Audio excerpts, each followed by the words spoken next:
حمد و صلات کے بعد صحیح بخاری و مسلم میں ابو سعید خدری رضی اللہ تعالی عنہ سے روایت ہے، وہ کہتے ہیں کہ رسول اللہ صلی اللہ علیہ وسلم نے ارشاد فرمایا، راستوں میں بیٹھنے سے پرہیز کرو۔ صحابہ نے عرض کیا، اللہ کے رسول، ان مجلسوں کے بغیر تو چارہ نہیں، کیونکہ ہم انہی میں ایک دوسرے سے گفتگو کرتے ہیں۔ آپ نے فرمایا، اگر تم بیٹھنے پر مصر ہی ہو تو پھر راستے کو اس کا حق دو۔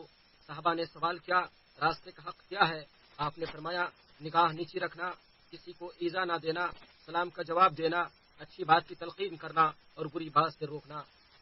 اسلام نے ہر ایک کو اس کا حق عطا کیا ہے، یہاں تک کہ راستوں میں بیٹھنے کے بھی آداب مقرر کیے ہیں، جیسے راستے کے آداب، ملاقات کرنے و اکٹھا ہونے کے آداب اور مشترکہ حقوق کے آداب۔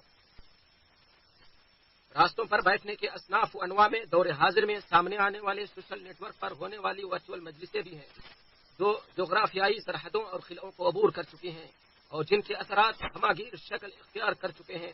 یہاں ہر شخص کی اپنی دلچسپی کا سامان موجود ہوتا ہے، خبریں یہیں سے لی جاتی ہیں، اسی کے ذریعے آپس میں بات چیت اور رابطے قائم کیے جاتے ہیں۔ آن لائن میٹنگ روم میں لوگ آپس میں تبادلہ خیال کرتے ہیں۔ ان ذرائع سے بعض کا تعلق اس قدر مضبوط ہو گیا ہے کہ نشے کی حد تک پہنچ گیا ہے، بلکہ وہ ایسا محسوس کرتا ہے کہ ان کے بغیر وہ زندہ نہیں رہ سکتا اور اس کی زندگی ان کے بغیر خوشگوار ہو نہیں سکتی۔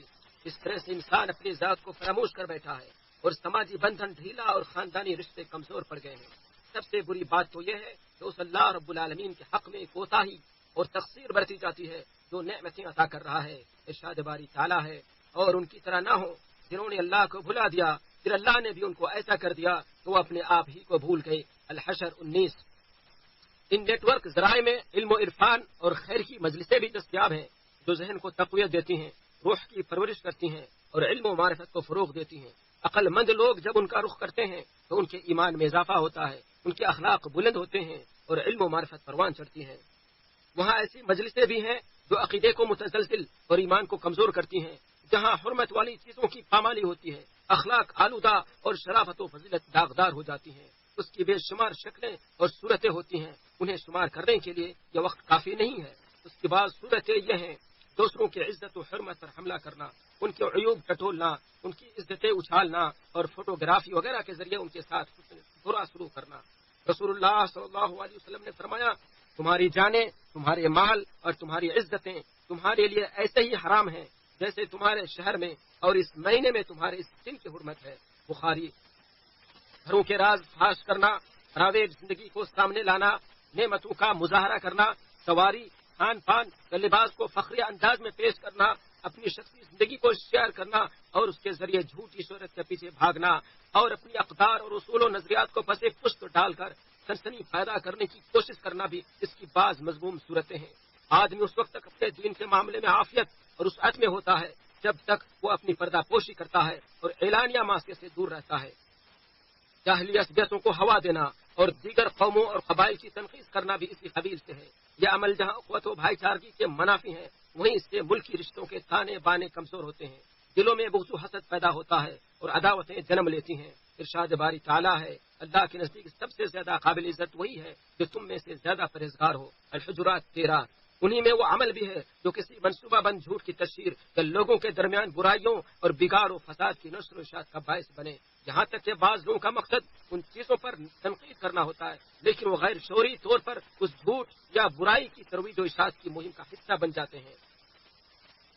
انہی میں سے امن و امان کو ختم کرنے کے لیے لوگوں کو اکسانا، جھوٹی و سنسنی خیز افواہیں عام کرنا اور گمراہ کن خبریں پھیلانا ہے۔ انہیں میں ایسی چیز بھی ہے جو دینی احکام کے منافی ہے، جیسے سستی آرٹ اور حرام تصویروں کے ذریعے دو جنسوں کے درمیان اختلاط کا منظر پیش کرنا۔ یہ سب مجلس کے آداب کے خلاف ہیں اور ان میں شرکت کرنے والا حرام کام اور گناہ و سرکشی میں تعاون کا مرتکب ہوتا ہے۔ سوشل میڈیا کے استعمال میں کسی بھی طرح کی غفلت و لاپرواہی بڑے شر اور برائی کے پیش خیمہ ہو سکتی ہے، جیسے کسی خوابیدہ فتنے کو آگ کو بھڑکانا یا کسی بری سنت کو رواج دینا جس پر بعد کے لوگ عمل کرنے لگے۔ اپنے عمل کے گناہ کے علاوہ اس کی زندگی میں اور اس کی موت کے بعد جب وہ خبر میں ہو اس پر عمل کرنے والے کے گناہ بھی اس پر جاری رہے، جس پر جب تک وہ بری سنت نسل در نسل چلتی رہے اور اس گناہ کا سلسلہ اس وقت تک منقطع نہ ہو جب تک لوگ اس سے باز نہ آ جائیں۔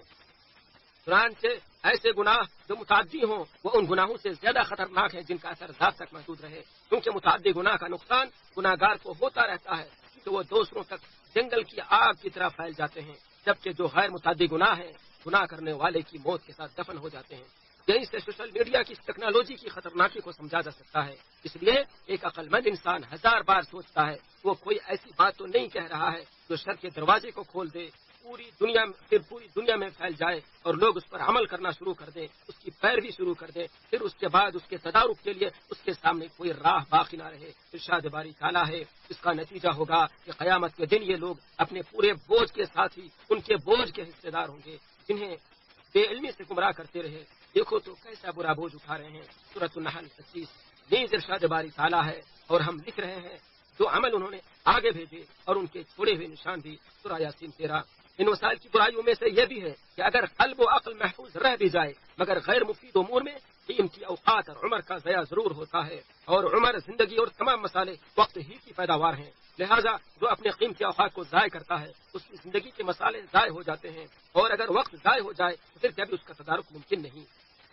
اور سب سے زیادہ خطرناک معاملہ یہ ہے کہ ایک انسان غفلت شعار، ہوا پرست، اہل بدعت و شبہات کی مجلسوں میں بیٹھے اور یہ حجت پیش کرے کہ وہ ان کے باطل افکار پر رد کرے گا، لیکن ہوتا یہ ہے کہ چند دنوں کے اندر وہ خود ہی فتنے کا شکار ہو جاتا ہے، ان کی چالوں میں پھنس جاتا ہے، ان کی گفتگو سے مانوس ہونے لگتا ہے، پھر اس کے دل میں زیغ و ضلالت گھر کرنے لگتی ہے، جس کی وجہ سے وہ ہلاکت و بربادی کی وادیوں میں جا گرتا ہے اور بس اوقات و کفر کے گڑھے میں جا گرتا ہے، اور معاملہ اللہ کی آیتوں کا استہزاء اور اللہ کے وجود کے انکار تک پہنچ جاتا ہے، اور معاذ اللہ وہ اللہ کی الحاد کی راہ پر چل پڑتا ہے۔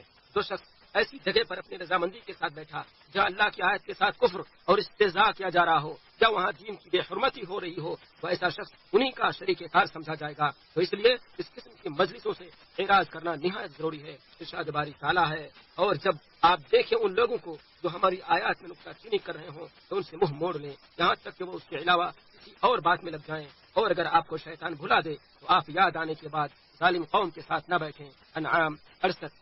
اہل بصیرت و معرفت بخوبی جانتے ہیں ان مجالس کے روح رواں ایسے جاہل و نالائق لوگ ہوتے ہیں جو اس کے اہل ہی نہیں ہوتے بلکہ اپنے فن سے ہٹ کر دوسرے شعبوں میں دخل اندازی کر رہے ہوتے ہیں، دوسروں کے مقام و مرتبے پر دست درازی کر رہے ہوتے ہیں۔ چنانچہ کوئی بغیر علم کے فتوے دے رہا ہوتا ہے تو کوئی علم طب حاصل کے بغیر لوگوں کے لیے علاج تشخیص کر رہا ہوتا ہے، اور کوئی بڑے بڑے مسائل پر گفتگو شروع کر دیتا ہے۔ اور نہایت قابل افسوس بات یہ ہے کہ آج بہت سے بہکے ہوئے لوگوں کے حصول علم کا مرجع و منبع یہی مجالس بن چکی ہیں۔ ان مجالس کی خرابی کے لیے ان میں پائے جانے والی برائیاں غیبت، چغلی، فسق و فجور اور بہتان بازی ہی کافی ہے۔ سیدنا ابو ہریرہ رضی اللہ عنہ سے مروی ہے نبی کریم صلی اللہ علیہ وسلم نے فرمایا آدمی کے جھوٹا ہونے کے لیے اتنا ہی کافی ہے وہ ہر سنی سنائی بات کو بیان کر دے۔ مسلم نبی صلی اللہ علیہ وسلم نے فرمایا رات میرے پاس تو آنے والے آئے اور انہوں نے مجھے اٹھایا اور مجھ سے کہا کہ ہمارے ساتھ چلو۔ لمبی حدیث ہے جس میں آپ نے یہ بھی فرمایا ہم ایک ایسے شخص کے پاس پہنچے جو پیٹھ کے بل لیٹا ہوا تھا اور دوسرا شخص اس کے پاس لوہے کا آنکڑا لیے کھڑا تھا اور یہ اس کے چہرے کے ایک طرف آتا اور اس کے ایک جبڑے کو خودی تک چیرتا، پھر وہ دوسری جانب جاتا ادھر بھی اسی طرح چیرتا جس طرح اس نے پہلی جانب کیا تھا، وہ ابھی دوسری جانب سے فرق بھی نہ ہوتا تھا کہ پہلی جانب اپنی صحیح حالت میں لوٹ آتی، پھر وہ دوبارہ اسی طرح کرتا جس طرح اس نے پہلی بار کیا تھا۔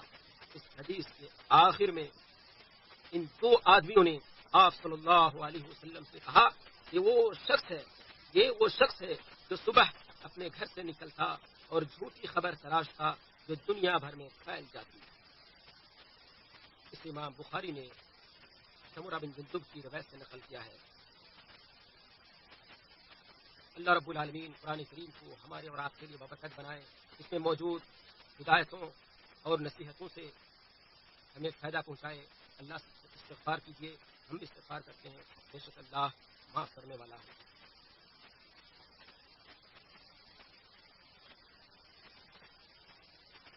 تمام تعریف اللہ رب العالمین کے لیے ہے جس نے مخلوقات کو پیدا کیا اور خوب پیدا کیا، اور تمام تعریفیں ہیں اللہ کی نعمتوں پر اور احسانات پر، اور میں گواہی دیتا ہوں کہ اللہ کے علاوہ کوئی معبود نہیں، وہ تنہا ہے، اس کا کوئی شریک نہیں، اور میں گواہی دیتا ہوں کہ محمد صلی اللہ علیہ وسلم کے بندے اور رسول ہیں، ان پر درود و سلام نازل ہو، بے شمار درود و سلام نازل ہو۔ حمد و صلات کے بعد میں تمام لوگوں کو تقویٰ کی وصیت کرتا ہوں۔ ان مختلف پلیٹ فارم اور سوشل میڈیا پر اس طرح کی مجلسوں کا ہدف وطن کے مستقبل، امت کے جگر گوشے نوجوان لوگ ہوا کرتے ہیں، کیونکہ وہ بڑے جوشیلے ہوتے ہیں اور بہت ہی جلد متاثر ہو جاتے ہیں۔ یہ فتنے ایسی دلربا و دلکش صورت میں پیش کیے جاتے ہیں کہ نفوس ان کی طرف نیچے چلے آتے ہیں، جیسے چیلنجز پر مبنی کام اور انٹرنیٹ سے جڑی ایسی گیم جن کے ذریعے نوجوانوں میں فکری انحراف، اخلاقی انحرافی اور عقلی کمزوری سرایت کرتی ہے۔ لہذا ہمیں چاہیے کہ دعوتی و اصلاحی مہم کے ذریعے ان پلیٹ فارم کا مقابلہ کریں، جس سے لوگوں کے دلوں میں اللہ کی نگرانی و مراقبے کا شعور بیدار ہو، دینی حمیت میں مضبوطی آئے، اخلاقیات کو فروغ حاصل ہو۔ نیز ان پلیٹ فارم کے ذریعے برائی اور شر کا پرچار کرنے والی کمپنیوں اور مشکوک اداروں کا بائیکاٹ کریں۔ اے لوگوں، اللہ کے رسول صلی اللہ علیہ وسلم پر درود و سلام بھیجو، کیونکہ اللہ رب العالمین نے اس کا حکم دیا ہے۔ اے لوگوں، بے شک اللہ اور فرشتے نبی صلی اللہ علیہ وسلم پر درود بھیجتے ہیں۔ اے لوگوں، تم بھی، اے مومنہ، تم بھی اللہ پر درود و سلام بھیجو۔ اللہم صلی علی، اللہم بارک علی محمد وعلی آل محمد۔ اے اللہ، تو صحابہ کرام خصوصاً ابو بکر، عمر، عثمان اور علی سے راضی ہو جا، اور ان کے ساتھ ہم سے بھی راضی ہو جا۔ اے اللہ، تو اسلام اور مسلمانوں کو غلبہ نصیب فرما۔ اے اللہ، تو اسلام اور مسلمانوں کی مدد فرما۔ اے اللہ، ہم تجھ سے جنت کا سوال کرتے ہیں اور ایسے قول و فعل کی توفیق کا سوال کرتے ہیں جو ہمیں جنت سے قریب کر دے۔ اے اللہ، ہم جہنم کی آگ سے تیری پناہ چاہتے ہیں اور ہر ایسے قول و فعل سے بھی جو ہمیں جہنم کے قریب کر دے۔ اے اللہ، ہم تجھ سے ہر بھلائی کا سوال کرتے ہیں، وہ جلد ملنے والی ہے یا دیر سے، اسے ہم جانتے ہیں یا نہیں، اور ہر اس برائی سے تیری پناہ مانگتے ہیں جو جلدی آنے والی ہے یا دیر سے، ہم جانتے ہیں یا نہیں جانتے۔ اے اللہ، ہم تجھ سے خیر و بھلائی کی ابتدا و انتہا، اس کی جامع چیزیں، اس کے اول و آخر، ظاہر و باطن کا سوال کرتے ہیں اور جنت میں بلند درجات کا سوال کرتے ہیں۔ اے میرے رب، ہماری مدد فرما، ہمارے خلاف کسی کی مدد نہ کر، ہماری تائید و نصرت فرما، ہمارے خلاف کسی کی تائید و نصرت نہ کر، ہمارے حق میں تدبیر فرما، ہمارے خلاف تدبیر نہ کر، ہماری رہنمائی فرما، ہماری ہدایت فرما، جو ہمارے خلاف بغاوت کرے اس کے مقابلے میں ہماری مدد فرما۔ اے اللہ، تو بہت زیادہ بخشنے والا ہے اور معافی کو پسند کرتا ہے، لہذا ہمیں بھی معاف فرما۔ اے اللہ، ہمارے فوج شدگان پر ہم فرما، ہمارے بیماروں کو شفا عطا فرما، ہماری مصیبت زدگان کو عافیت عطا فرما، اور ہم تیری نعمت کے زائل ہونے سے، تیری دی ہوئی عافیت کے پھر جانے سے، تیری نگہبانی، تیری ناگہانی گرفت سے اور تیری ہر قسم کی ناراضی سے پناہ مانگتے ہیں۔